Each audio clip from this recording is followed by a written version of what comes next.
director de la ADEP, entonces. Bueno, muchas gracias, presidente. No es que no he querido hablar, pero en la presentación general del proyecto habíamos visto que la hiciera tanto el ministro como la subsecretaria. Este es un proyecto en que la ADEP ha estado permanentemente trabajando en su preparación. Por lo tanto, es un proyecto que nos representa plenamente, a pesar que pueden haber muchas cosas que las tengamos que discutir. O sea, yo quería hacer un par de comentarios generales más de contexto. Uno tiene que ver con el desafío frente al cual estamos enfrentados.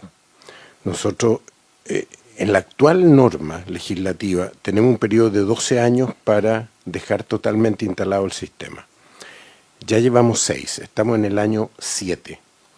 Y en el año 6 se instalaron 15 servicios locales. En los 6 primeros años. En los 6 segundos, teniendo este año como el primero de la segunda fase, tenemos que instalar 55. Esa es una magnitud que yo creo que tenemos que sopesarla, porque 55 nuevos SLEP en 6 años. En 6 años. Este año estamos organizando 13. El año pasado pasaron 4, nosotros esperaríamos que en diciembre estuvieran en condiciones de pasar 13 y después año a año van 10 con 11 al final. Yo creo que esta es una cuestión que nunca la hemos visto en el Estado chileno, nunca. Cuando hicimos la reforma procesal penal era una cuestión distinta y eso tomó 8 o 10 años, en que tampoco había una controversia sobre el contenido, había un acuerdo pleno, unánime. Entonces, ese es un tema que a nosotros en la ADEP nos preocupa mucho, hemos hecho ajustes importantes, pero ciertamente que la ADEP de hoy, y por eso vemos que hay que poner algunos elementos de fortalecimiento y perfectamente, como se sugería, podríamos tener en una sesión futura, si ustedes lo tienen a bien, hacer una presentación sobre la ADEP misma. Qué funciones adquiriría, qué se fortalece, etc. Pero la ADEP fue creada, inicialmente a mí me tocó estar en esa tarea el primer año, para crear 11 servicios, que era la primera fase. Y después de esa primera fase venía una evaluación que podía revisar todo, que fue lo que tenía que hacer la comisión. Ahora, de esa evaluación se cambió el calendario, pero no se cambió sustantivamente nada del contenido del modelo, ¿ya?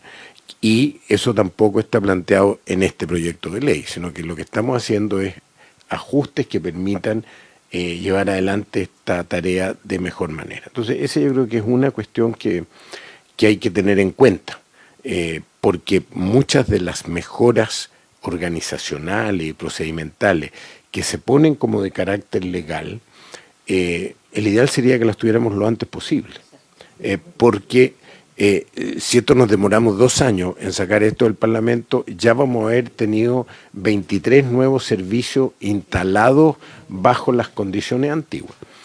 Una segunda cuestión que creo que es, a mi juicio, relevante poder reafirmar, es que hasta ahora, yo diría por distintas razones, para eso yo creo que va a estar la evaluación externa que está haciendo la Universidad de Chile, producto del protocolo de acuerdo. Yo creo que el énfasis en estos 6 primeros años estuvo básicamente en organizar los servicios. Y por lo tanto, si ustedes ven el informe que se presentó aquí en la Comisión de Educación de acá y de la Cámara el año pasado por el Ministerio, en que se definía que estaban en condiciones 4 servicios para pasar y 2 servicios no estaban completamente en condiciones, habían 3 elementos que no estaban explícitamente en esa evaluación y que creo que en este proyecto de ley se toman plenamente. No estaba el elemento pedagógico educativo, que asegurar el tránsito de lo municipal al SLEP sin quiebre, o sea, como se diría, sin solución de continuidad. Aplico un término que no es para esto, pero en esa línea. O sea, que hubiera realmente una continuidad programada.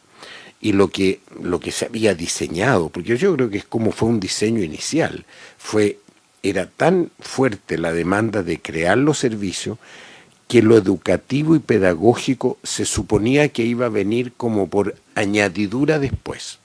Yo creo que un elemento que aquí se identifica claramente es que si no empezamos antes, tenemos un bache, tenemos una caída, que es de programas, de calidad, etc. Un segundo tema es el tema de infraestructura.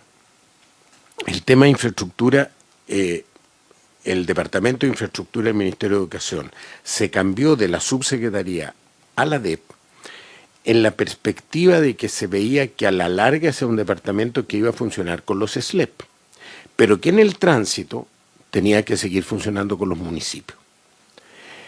Y ese tener que seguir funcionando con los municipios fue el tema principal en estos 6 años.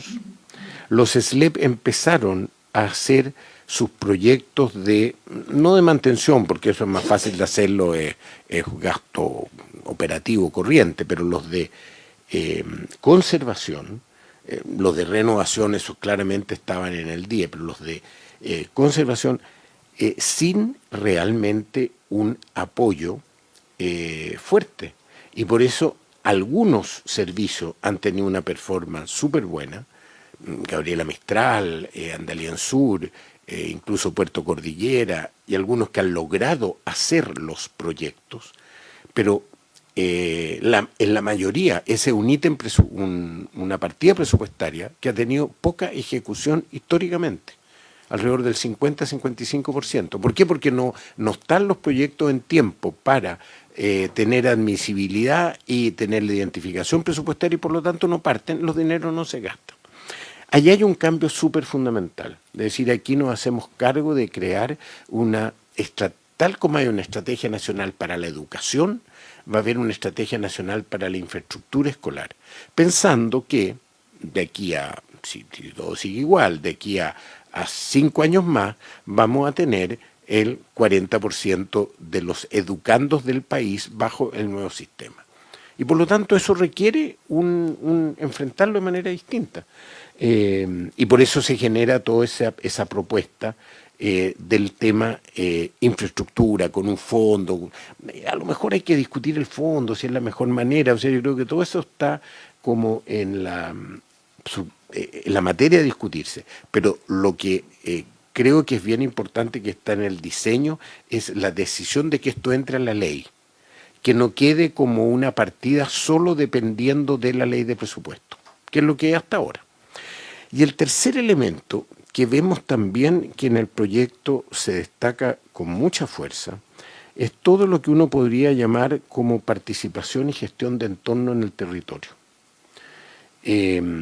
¿Por qué? Porque los servicios locales, con la exigencia de partir, han tenido que partir. O sea, y muchas veces han descuidado la relación con los municipios, con las organizaciones territoriales, muchas veces con los gremios. No en todos los servicios hemos tenido conflictos con los gremios, de profesores, de asistentes, pero uno no ve que los consejos locales, en la ley original, en la ley actual, el consejo local tiene un conjunto bien grande de atribuciones, mucho más grandes que las que tiene un COSOC de la ley 20.500. Pero lo que vemos es que eso no se está aplicando en la práctica. Entonces, el proyecto tiene ese elemento muy importante, es decir, la territorialidad y la pertinencia territorial tiene que darse en el ejercicio de estos mecanismos de participación que ya están instalados. Y yo creo que hay un cuarto elemento que tiene que ver con mucho, y lo podemos precisar cuando hagamos esa exposición, de en qué cambia la DEP.